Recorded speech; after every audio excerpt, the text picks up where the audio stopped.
Hello and welcome back to Jumpy M.I.A. I'm your host, Samantha Elkins, and today I'm very excited to announce our guest for the show, Mr. Reid, the play-by-play sports broadcast announcer for the Miami Heat. Thank you so much for joining us today, Mr. Reid. Samantha, thank you for inviting me. My pleasure to be with you. I'm so excited to speak with you and learn all about your long career with the Miami Heat. You've been with the team since their inaugural season back in 1988. You've really seen the team evolve and flourish over the years and have a really unique perspective and insight reporting on them from the sidelines after all these years. And I guess this kind of leads us right into our first question. Going back to that first year, when you were asked to be on the team and be a reporter, you started as a color commentator, if I'm correct, which provides some background analysis, information, providing stats and injury reports on athletes, and some light anecdotes and humor. And how did you can you provide some color into your own past about how this came to be in your own career with broadcast journalism? I will try, Samantha, to give you a short answer for a long story. I've been announcing basketball for somebody for 47 consecutive years. Uh, my junior year at Ithaca College in Ithaca, New York, I got an internship to be the color analyst on Cornell University's men's basketball program for their home games. And I almost accidentally found out that this internship existed my sophomore year of college. So my junior year, I get the internship to do color for Cornell basketball. And it was really cool because I was a student at the college on, the other hill in Ithaca, New York. So I love that opportunity. And as fate would have it, I got to do 2 games on the road that year by myself because I'm a play-by-play guy by trade. Okay, even as a college student, that was my niche. Not doing color. That usually goes to the ex-coach or former player. So I got a chance to do 2 games play-by-play on my own when Cornell was on the road my junior year. That turned into me doing the Cornell road games play-by-play as a senior. I was a color analyst at home, and then that turned into my first full-time job. For $10,000 a year, I became the sports director at WHCU Radio in Ithaca, New York, and was the play-by-play man for Cornell University football, basketball, and lacrosse. And that felt so big to me. It was a small town, small market, Ivy League athletics, which is not that high on the athletic food chain, on the academic food chain right at the top. But it was an entry-level job, but I was doing exactly what I wanted to do, play-by-play. The ironic thing was my second job brought me to Providence, Rhode Island, and the main part of that job was being the radio play-by-play voice for Providence College basketball. And it was a huge jump up in market size and in level of college basketball, going from the Ivy League to at that point the Big East Conference, which was the preeminent conference in college basketball back in the late 70s and 80s. But when I got to Providence, long story short, I ended up, there was a miscommunication between new management at the radio station, a new athletic director at Providence College, and the next thing I know, after relocating from Ithaca to Providence, I find out I'm not going to be the play-by-play guy for Providence basketball. They want me to do color, and I could do play-by-play of Brown University football and other things on the radio station. It was a frustrating setback for me at the time. Little did I know it would help me improve and increase my basketball knowledge. So for my first 3 seasons at Providence, I was the color analyst on their radio broadcast. Year 4 through 6, I became the play-by-play voice at Providence, and really enjoyed that. And then got involved in television with the New England Sports Network in Boston, doing Red Sox pre and post game shows and a lot of play-by-play in baseball. And instead of doing Brown football, I was doing Boston College football on TV and Big East games on TV, in addition to doing my Providence basketball on radio. So I've explained to you twice, to get my foot in the door, I became the color analyst for Cornell and for Providence. Now let's fast forward to the spring of 1987, 1988. And I'm at the Big East tournament in New York City, and I get a telephone call from an associate of a man named Louis Chaffel, who at this particular point in time was the managing partner for the expansion team that was going to be known as the Miami Heat. And the feeler was, Louis would like to know if you would be interested in the radio play-by-play job for the Miami Heat. And I had applied for a job with the New Jersey Nets at that time, 3 years previous, and interviewed with Mr. Chaffel and did not get that job. I think I was 26 or 27 years old at the time. Now it's 3 years later. My experience has grown a lot as a play-by-play guy in those 3 years, and I get this second opportunity to interview for the radio play-by-play job with the Heat. And during that interview, I came down to Miami. The arena was, built, but we met at I can't even think of the name. This was the first building that the Miami Heat was in, and right now I'm missing the name of that building. It was in downtown Miami. And I meet with Mr. Chaffel. We had a great meeting all day long. And towards the end of the meeting, he said, I was interviewing you for the radio play-by-play job, but what I really want to do is simulcast our games. That means doing radio and TV as one broadcast. At that time, there were maybe 3 or 4 teams in the league still doing it that way. And Mr. Chaffel said, if I can find an experienced simulcaster, then I'd want you to do color. And when I heard that, my heart sank. I was like, first of all, I felt like there's no way I could pull off, even though I had pulled it off twice. I'm thinking, how could I be the color analyst at the NBA level?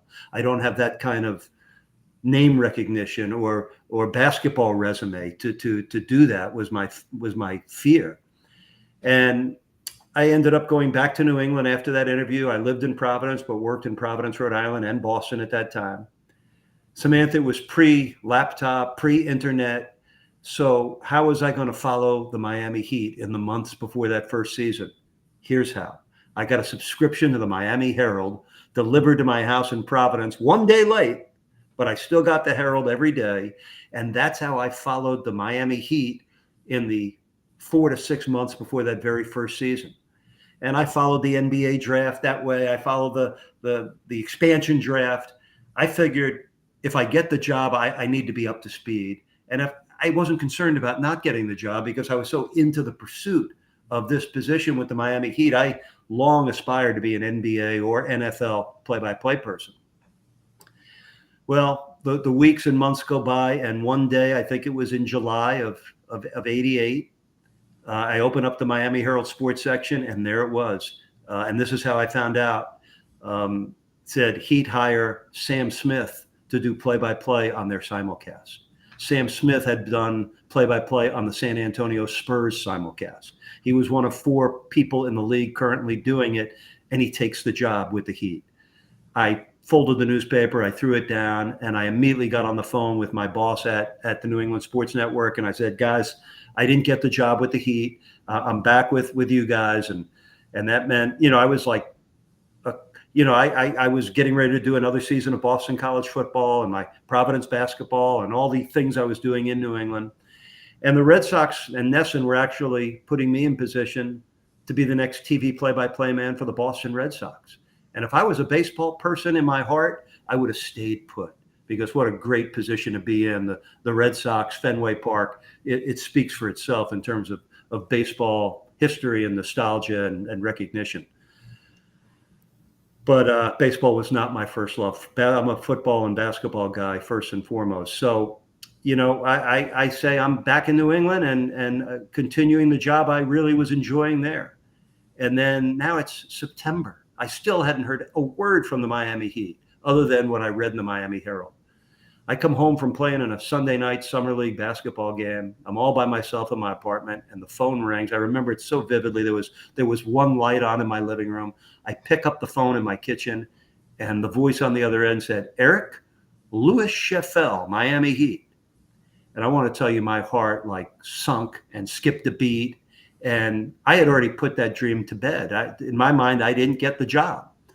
And he said, Eric, remember I told you I want you to come down here and be the color man on the simulcast, and you need to get down here as soon as possible and meet with the general manager of Sports Channel Florida, because he's got some play-by-play opportunities for you. The next day I was on a plane. Within 48 hours, I was meeting with the GM of Sports Channel Florida, and he laid out a plan for me that I could do the University of Miami football games on a tape-delayed TV package, play-by-play, and I would be able to clear 15 to 20 University of South Florida basketball games, play-by-play on TV. And with those two things in place, it gave me the courage to take that leap of faith of, all right, I'll do the best job I can as the Heat's color analyst, all the while staying sharp with my play-by-play skills, doing that work I just described to you on the side. Mhm. So I took the job. I signed a 3-year contract to be the Heat's color analyst. And, I give so much credit to whatever success I had in those first 3 years as the color man. I give so much credit to the Heat's first head coach, Ron Rothstein, and he's still with the franchise now, which is so cool and so nostalgic to know that man for 36 years, and we're both still involved with the Heat. But Ron we developed a quick bond and trust right from the start. He opened up such total access to me to the team. From the first day of training camp, I was at every practice. He even allowed me to sit in on some film sessions with the coaching staff. I was very knowledgeable about college basketball in particular. I'd followed the NBA since I'm a kid, but it helped fast track and uptick, my basketball knowledge. And I think in so many ways helped me be successful. And as a color analyst on TV, you could talk a lot because the people can see what's going on.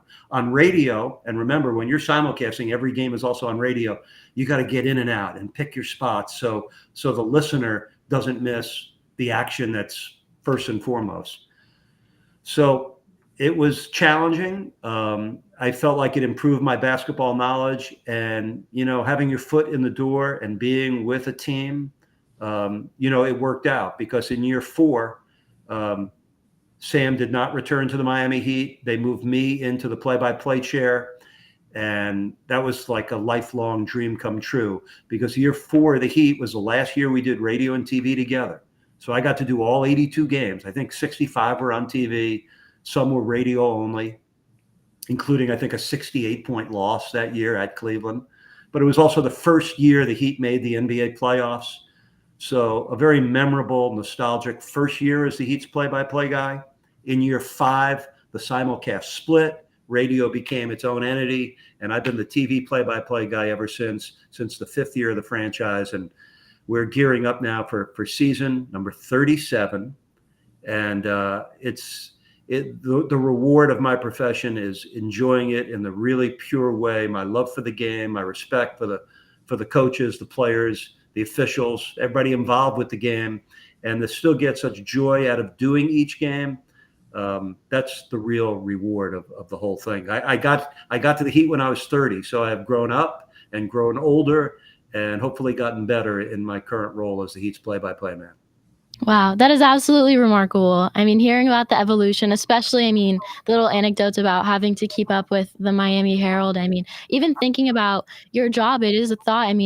Without computers and the internet, keeping up with all these players' lives and knowing all the details and the whole league as a whole to report on it, and then in turn with your own respective team, you must have had to have such a wide breadth of knowledge and really had a true passion for it to do it on your own time and follow this team even when you didn't have the job, which I think will speak to the true passion you have for it and why it's so amazing that it's stuck all these years. And so I guess so you haven't missed reporting since your junior year at Ithaca College. You've been on broadcasting on these basketball games. Yes, Wow. it's incredible. 47 consecutive years of doing basketball for somebody on either radio or television. I still love football at all levels. I did over 20 years of college football on radio and TV, but I've let that go for now. After my third child was born, the art of balancing your life, I decided to let football go. And it's funny, I let football go right after a near miss of becoming the New York Jets radio play-by-play man back in 2000. And it's probably the Wow. best thing that didn't happen to me. As much as I was passionate about that team, I grew up a fan of that franchise. But I would have wanted to be in both places all the time and would not have been able to be in Miami or there as much time as I feel is required. So it worked out for the best. I have a beautiful family life, living in South Florida, 3 children, a wonderful wife, and a full life. And my job with the Heat, listen, I ended up coming down to Miami maybe 2 weeks before a week or two before the first training camp at the University of Miami. Like 8 days later, we were doing our first broadcast. And we really felt like pioneers back then because, Miami had a very limited basketball background. The University of Miami had a basketball program and then for a long period of time dropped it. There was the ABA's Miami Floridians, which came and went pretty quickly. So we were reestablishing a basketball marketplace and helping to blaze the trail of NBA basketball in South Florida. And what a remarkable 36-year run of mostly success, especially since Pat Riley and Mickey Arison took over at the top of the Heat hierarchy. And listen, no matter what team it was, it'd be a blessing and a joy. There's only 30 NBA teams, but to have it be an expansion team and be in there from year one and day one, and the fact that it's the Heat with this great culture that's in place and 7 trips to the finals and 3 NBA championships, it makes it all the more special to have shared it with my team and with our city and our community and Heat fans, all over the world. Yeah, absolutely. I think you can't really go out to downtown Miami without seeing someone walking around with a Miami Heat jersey on. People love the team. It's definitely a part of the city. And I guess this can go into our next question. So on a game day, when everyone is sporting these jerseys, what is this day like for you? What is a day in your life like on a Miami Heat game day? Well, game day, it's funny. My game day starts the day before the game day, unless it's a back-to-back game, of course. But it's funny how 36 years have flown by professionally. I keep preparing for each game, and then I enjoy each game. And when the game ends, I relax for the few hours of that night because I know the next morning I'm going to be starting in on my preparation for the next game. And I don't know how many hours it takes me to prepare. I've never put a clock on it. My wife always says as much time as I have is what I put into it. But I would guess it's 6 to 7 hours of preparation before I even get to the arena. On game day, usually that morning we'll have a Zoom production call with my color analyst, our producer, our director, the people that are on our pregame show. We all get together. We've already exchanged ideas on what we think should be in the pregame show, what we think should be in the open of the game. And we plan that out and we go over that. But the cool thing is that's the only thing that can be pre-planned. The magic of doing play-by-play for a team and doing games is no matter how many years and how many games you've done this for, you never know what's coming. You never know what that game will offer. And every game is different. So the game is our true boss. It tells us what to talk about and when to talk about it. So I say this all the time. You have to have great discipline to prepare hard and smart and well for each game. I want to be an expert in every single game I do, not only on the Heat. I want to tell the other team's story as intelligently and as objectively and as well as I can. But all that work I do before the game is secondary to the stories that the game provokes, not what I prepared. The preparation is there if you need it. The stuff I have on my chart, if I use 10 to 15%, that's probably enough, if not more than enough. Then as the day goes by, I'll finish up my prep. I'll do all my reading. I'll have watched the other team that we're playing, their last 2 or 3 games, either live or on tape on my home television. I leave for the arena at probably, I live in Boca Raton, so leave my house around 3:00 to beat the traffic.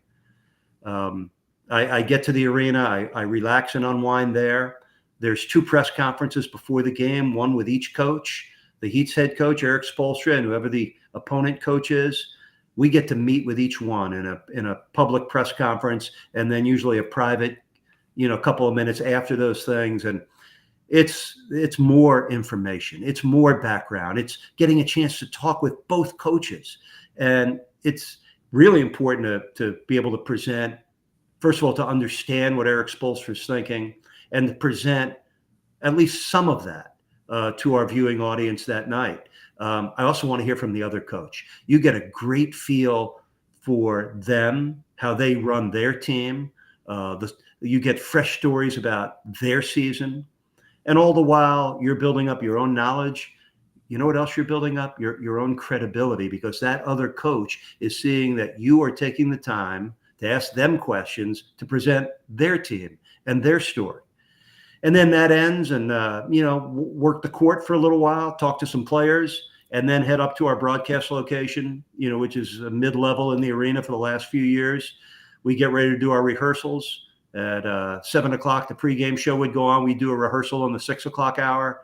We usually do a hit. Myself and my partner, John Crotty, will have an appearance in the pregame show. And then we do the open live right at 7:30.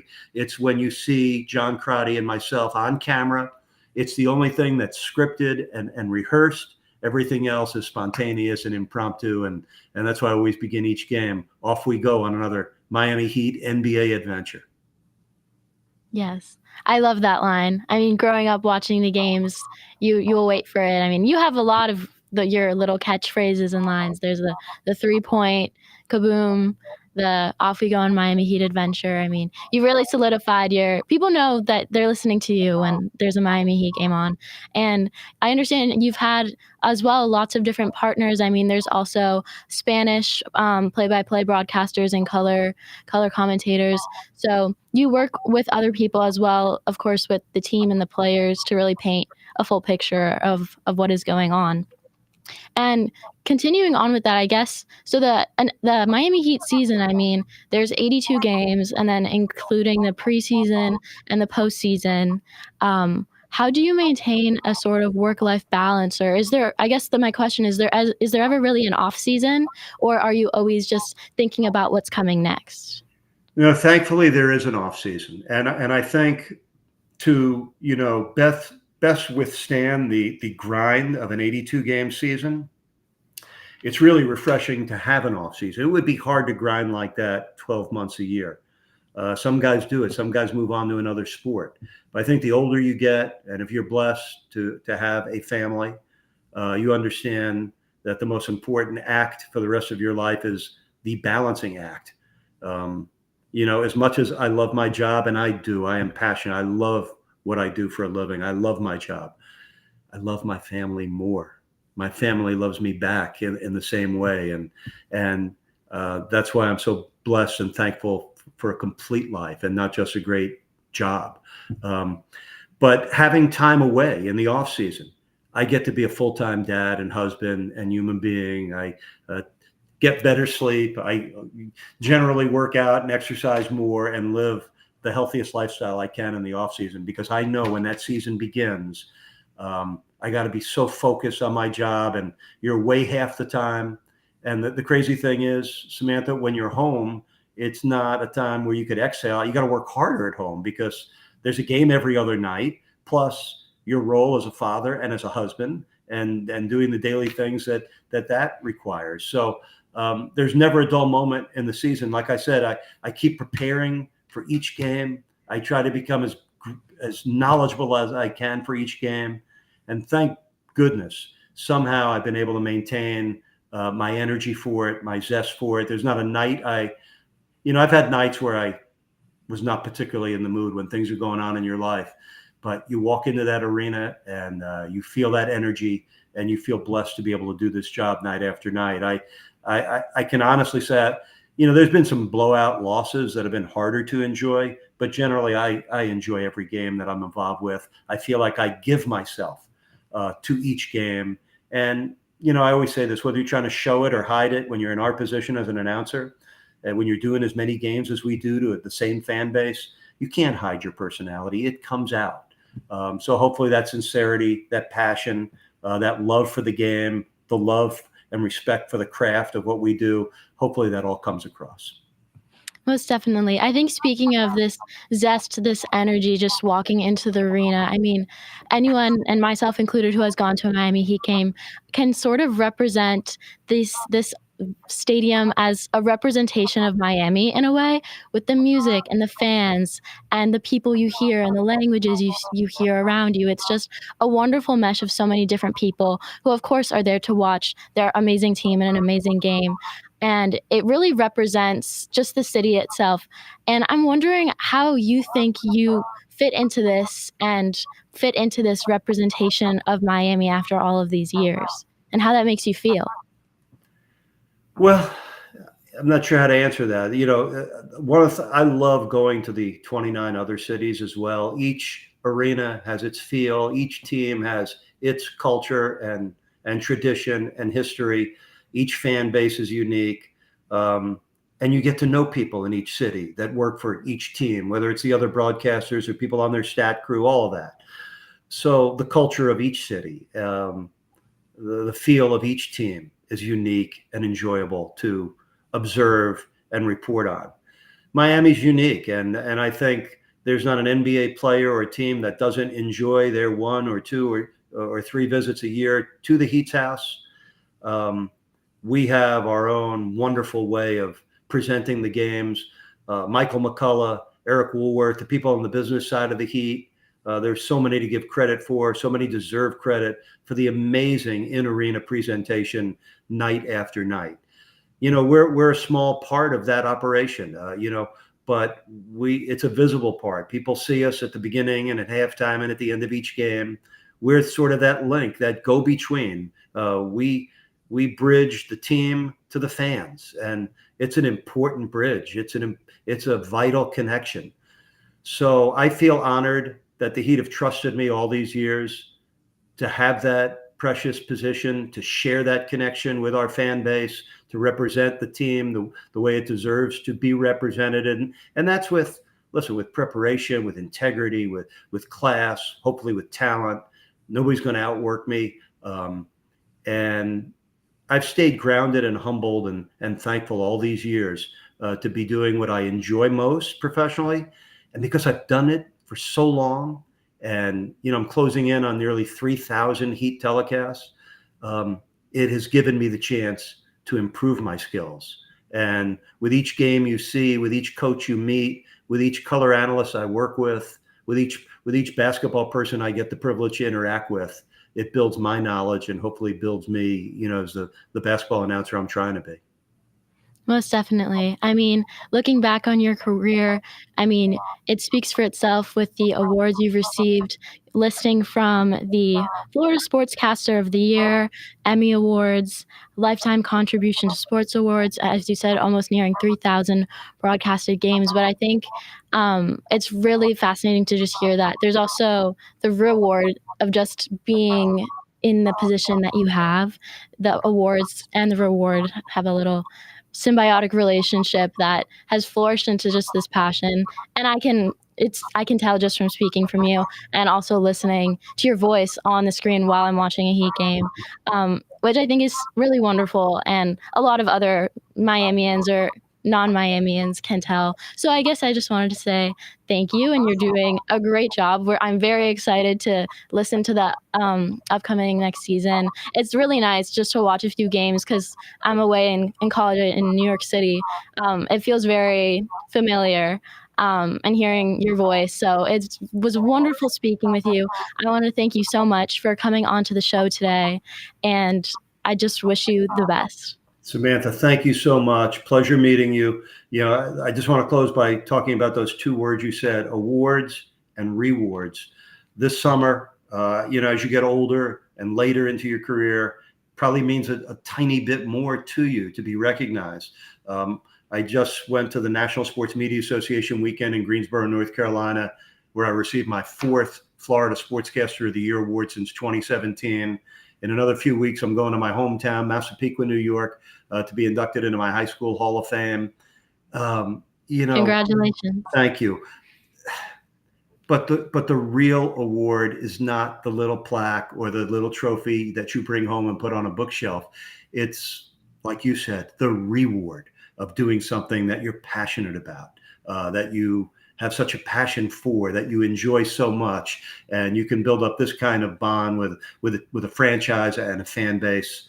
that's the real award and reward. And I so thankful, and just try to live up to my part in this bargain, and get to meet nice people like yourself. And one of the great things about the National Sports Media Association, it brings together the heavyweights in our industry of sports announcers and sports writers, from the heavyweights in the profession to the beginners. And it renews your vows with your profession. I'm so happy and grateful to be able to do that and to share this time with you. Thank you so much. Thank you again, Mr. Reid, for joining us. And to our viewers, I want to say, remember, don't be